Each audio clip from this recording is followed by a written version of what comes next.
Dibs, check this out. Steve Weiss, who I really like, was on with Steiny and Goo.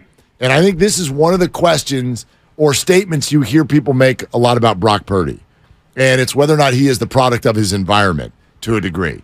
The Draymond comment. Well, Draymond Green, if you put him on the Pistons, then what is he really in the NBA? He's great because he's a Warrior. Right. Brock Purdy is great because he's a 49er.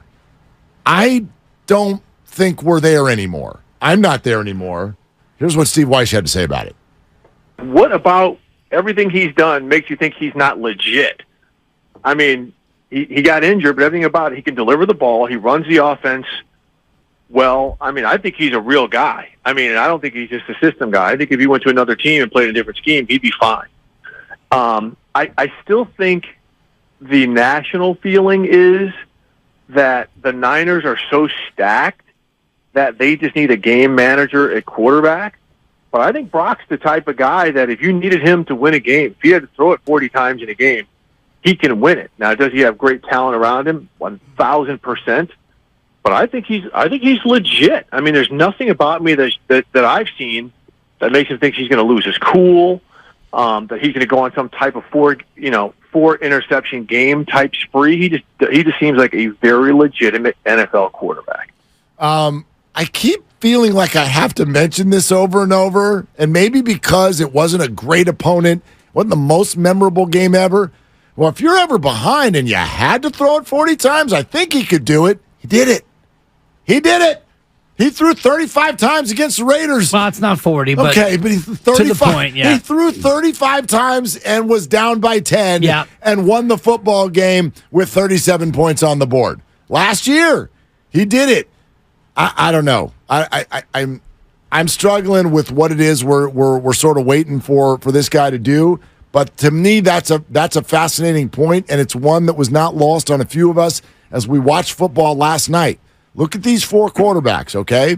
Kenny Pickett is, as you pointed out, young guy, wasn't drafted in the top 5, but was the top QB in Brock Purdy's draft. So he was last night. Deshaun Watson has the largest guarantee of any player in the entire NFL. He was last night. Bryce Young's the number 1 overall pick in the draft. He was last night. Derek Carr is their classic Jimmy G type, who a team thought was good, but not good enough. We're moving on. And the Saints gave Derek a big, healthy, what's he making, 40? A lot, yeah. Making 40 mil, Derek? Okay. You watched those four play last night? You watch these guys? Yeah. Not one of them could absolutely carry Brock's jock. No. Not even close. And I wonder if the person we referenced last week with their quarterback rankings, if he's come out with a new updated quarterback ranking, because I don't think that he has. Brock Purdy started at 32, and he moved up to like 24 or 25 last week. And I wonder where he is now, if he is not soaring up the chart on everybody's QB rankings, especially after last night where those four QBs were all struggling big time. Yeah, we're seeing it all over the place. Here's Derek Carr, by the way. Derek Carr, 4 years, $150 million. What does that work out to?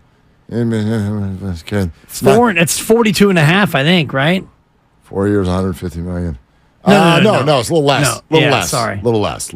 What is it, 35? I don't know. 37.5. 37 and a hook. 37.5. I don't know, man. I don't know. Have we reached that point that Brock Purdy would be good if he was on another team? Probably. I mean, even like we talk about the system, and I do think that he's doing this well because of the system, and I also think that if Sam Darnold came in, that he could do maybe not as well, but he could do well enough to where they would win games. I think if Sam Darnold comes in on Thursday night, if Brock Purdy gets, an illness, non-fatal COVID or whatever, and he's out, Sam could come in and quarterback this team to a win over the Giants. He could beat Arizona. Now, could he beat Dallas? I wonder. I wouldn't have a lack of confidence, but if Sam Darnold quarterbacked on Thursday night, would they still be favored? Yes. Yeah, of course. Absolutely. They'd be favored by more than a touchdown. I don't know if that's what I'm getting at, though. Like, could they still win football games in the NFL with Sam Darnold? I don't think there's any doubt about that. But you and I have had this conversation before. I firmly believe there's a massive drop-off. Massive. Like a massive drop-off from Brock Purdy to Sam Darnold. Brock Purdy has only shown one thing in this league: wins. Sam Darnold has never shown that in this league. Sure, there are points there. There's surroundings. There's all of that. Would Sam Darnold with the 49ers be better than he's ever been before? That's quite possible. That's quite possible. But, I look at this now. Here's the conversation we were having last week. So, Brock Purdy, whatever it was, 23rd, 24th on the list. And Micah Parsons comes out and goes, man, we got to stop this. This is a top 15 QB. And my first reaction was, yeah, tell him, Micah. The top 15. And then you and I sat and dove in and went, actually, you're a banana brain if you don't think he's top 15. You cannot come up with 15 QBs who are outplaying Brock Purdy the last 2 seasons in this league. You can't. Do you want to put him somewhere between? We kind of came up with what, 8th to 13th? Something like that. I had him at 12th. Yeah, I thought anything in there is kind of rational. You look at last night. You look at what the Browns are paying Deshaun. You look at what the Broncos are paying Russell Wilson. Man, I don't know. Make the case that Brock Purdy's not a top 10 quarterback in this league. I think you're running out of time if you don't think he is. Right? You're running out of time fast. Yeah, and every week it gets a little bit more difficult to find those guys. And last night makes it a little bit easier to vault him up any ranking that you want to have, because Kenny Pickett was shaky. He got the win, but he was probably the best of the 4. Deshaun Watson was not great. And Derek Carr gave it away a ton. And, Carolina's offense is not very good. So you look at that game last night, and it was easy to put him ahead of those 4. And, Joe Burrow off to a slow start. You wouldn't put him ahead of Burrow, but it does make you think a certain way about Brock Purdy and even Dak Prescott, who's off to a good start. And I know it's a small sample, not for Brock, but for everybody, 2 games in. But you look at the 2-0 teams, and he's among the best quarterbacks on those 2-0 teams. You know what? Who really, I think, Kenny Pickett, I think we had already, I don't know, that was a wild conversation leading into that game that right. Kenny Pickett and Brock Purdy would in some way be on the same planet, because they're not. The one that really jumps off to me, if you want to talk about last night, the one that jumps out to me is Deshaun Watson. The highest guarantee of anybody in the NFL. And I'd like to know, how long are we going to go with he's still getting the rust off. Right. He's still getting the rust off. Do you know how many starts Deshaun Watson has had as a member of the Cleveland Browns? Probably about 9. Okay, you are. Thank you for some game show music. Sorry, I would have milked it. You're right in a good neighborhood. You know where you are? You're right in the same neighborhood of regular season starts as Brock Purdy. Yeah. Brock Purdy. He's actually at 8. Yeah, 8 games, 6 last year, 2 this year. Sound familiar? And yesterday, I kissed off the sample size. We're done here. We're done with, but I haven't seen blank. But I haven't seen blank. Haven't seen it for long enough. Yeah, you have. That's enough. And this contract from the Cleveland Browns to Deshaun Watson is going to be a disaster. It is going to be a disaster. Completion percentage this year, 55.1. Last year, 58.2. One of the biggest plays of the game, 2 minutes or less to go last night. Browns fall down because of the T.J. Watt interception. Deshaun is in a situation where, okay, I think it was like 4th and 10 or something like 3rd and 10. You got to get at least some chunk yardage here to make it 4th and manageable. He throws a deep out down the right sideline, and he threw it 12 yards out of bounds. Wow. Uncatchable by the sideline judges. This guy's playing terrible football, and he's making $250 million. Guaranteed. Incredible. And they're on the hook, and there are no outs for Cleveland, and so you're pot committed. And you were the only team willing to go out there and extend that kind of an offer, let alone that much of a guaranteed number. And this is a guy who, to say he had off-field trouble is to minimize what happened off the field. And I know there were never criminal charges brought to Deshaun Watson, and I don't want to get into that and, re-adjudicate what happened. But bottom line, this is a quarterback who missed almost a full year based on the fact that he had off-field issues. And when he came back, he's not nearly the same player he was. And that was in Houston. Yep. Coach, Houston's terrible. And he was a much better quarterback with the Texans. Do you remember what his 2020 season, Deshaun Watson? Can I throw some numbers at you? I'm looking at him right now. This guy completed 70% of his passes and threw for 4,800 yards, 33 touchdowns, 7 interceptions only. And that's not even bringing up his rushing numbers. He also rushed for 444 yards and 3 scores on the year. This is elite MVP level play from your quarterback. Yeah. He takes a year and a half off.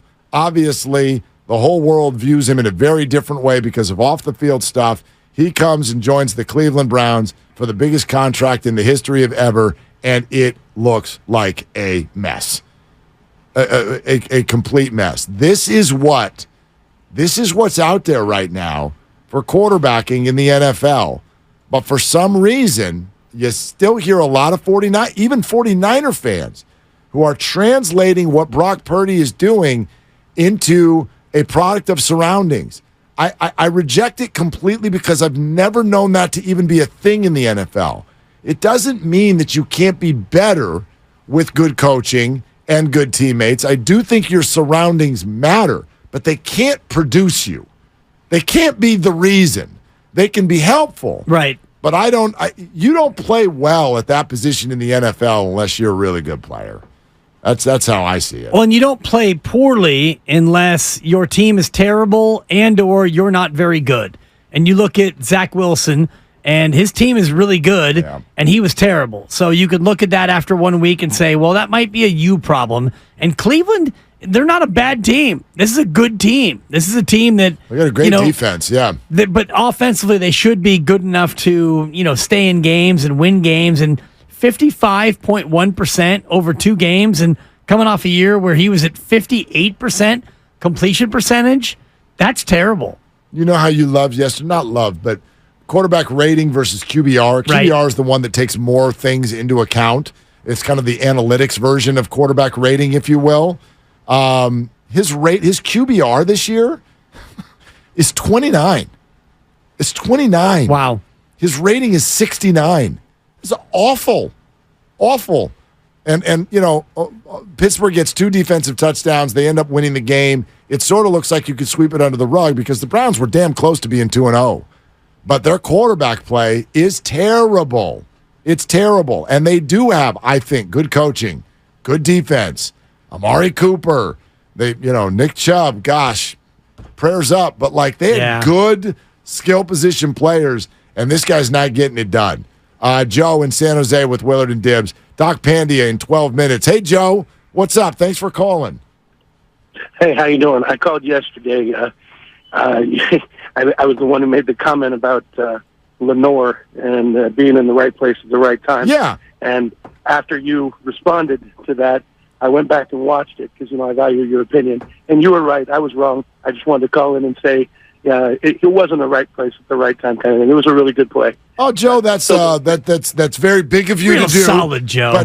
But yeah, all good. We're just all chatting it out here, Yeah, no, I still don't think it excuses his play for the rest of the game because he got burned all day. And that's totally fair. The defensive backfield for the 49ers has question marks for sure. What's on your mind today? Well, I agree with you about Purdy. I think we're good with him, and I think people need to kind of just accept it. I mean, he's our guy. He's good. He doesn't panic. He's showing maturity that's beyond his years. I feel very safe with him on the field, running things. I like how he runs with the football. He's not afraid to slide when he's supposed to. He does everything that we're asking of him, and people need to back up off him, I think. I do feel, however, that if we didn't have him, I don't think we're going to the bowl, and I don't think we're getting past first round of playoffs if the backup's in charge. But that's just my opinion. Yeah, Joe, thanks for the call. Appreciate it, man. Always. Thank you for listening every day. I think fantasy football's got a lot to do with it. I really do. You think? Yeah. I just think he's, you can go back through the history of the league, and often the best quarterback, the Super Bowl team, is not who you want on your fantasy roster. Tom Brady, for years, was like, he was a fantasy starter. He was somebody who would get drafted to be a fantasy starter, but he was like 5th or 7th or whatever, and he was Tom Brady. I just think we're so into that now, and I get it. We all are. We're so into it at such a level that if you're not someone's fantasy football starter, if you're not going to uncork 300-yard passing games, then we look at you as something that's lesser than. And I don't know. I don't think football works that way. Not real football. And this is where Kyle Shanahan, I don't think he would ever want to have a fantasy football quarterback as his quarterback. And I'm looking at the CBS rankings right now, CBSSports.com, and they've got Brock Purdy for week 3 ranked number 22. And Danny Dimes is ranked number 11. So are you saying that Daniel Jones is going to lead his team to a win over Brock Purdy on Thursday Night Football? No. Will he have a better fantasy game than Brock Purdy? He might. Maybe, but because they're going to be down by 20 about 7 minutes into the game, and he's going to have to throw all over, and he runs more. And so that's the point, I think, about what you're talking about in terms of fantasy football. Brock Purdy's never going to be a great fantasy quarterback. He's going to throw for between 200 and 250 most of the time. He'll throw between 0 and 2 touchdowns most of the time, and between 0 and 1 pick most of the time. He might run for 20 to 30 yards, but he probably won't score unless it's a QB sneak. So Brock Purdy's as a guy who plays winning football, not winning fantasy football, but winning real football. I tell you what, to me, good quarterback play, there's one stat that I put above all the others, and it is touchdown to interception ratio. That to me, that's the stat to look at. You look at that, you're going to see good quarterback play, and you're going to see teams that make the playoffs. When you have an excessively high touchdown to interception ratio, and Brock Purdy just does not throw very many interceptions. What do we got? 4, right? 4 interceptions? In his career, In his career. Yeah. I mean, and how many touchdown passes are we at now? We're closing in on 20?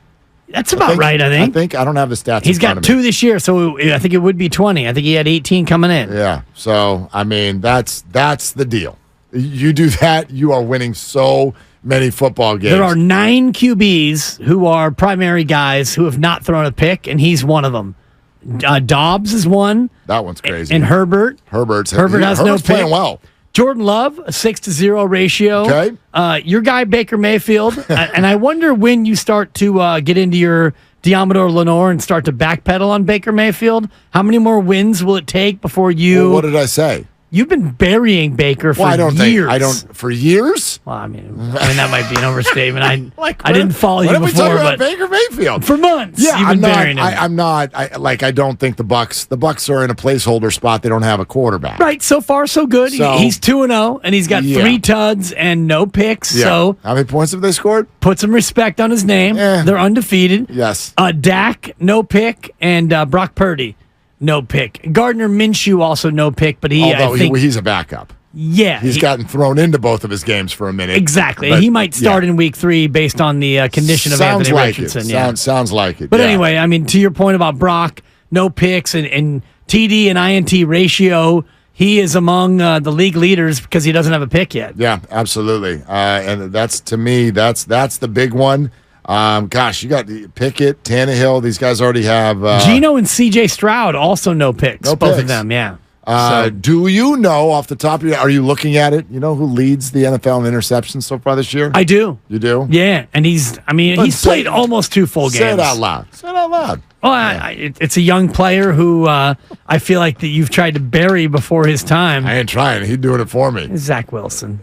4. But he's played 2 games. Where's Gene Hackman? How many picks does he have? 4!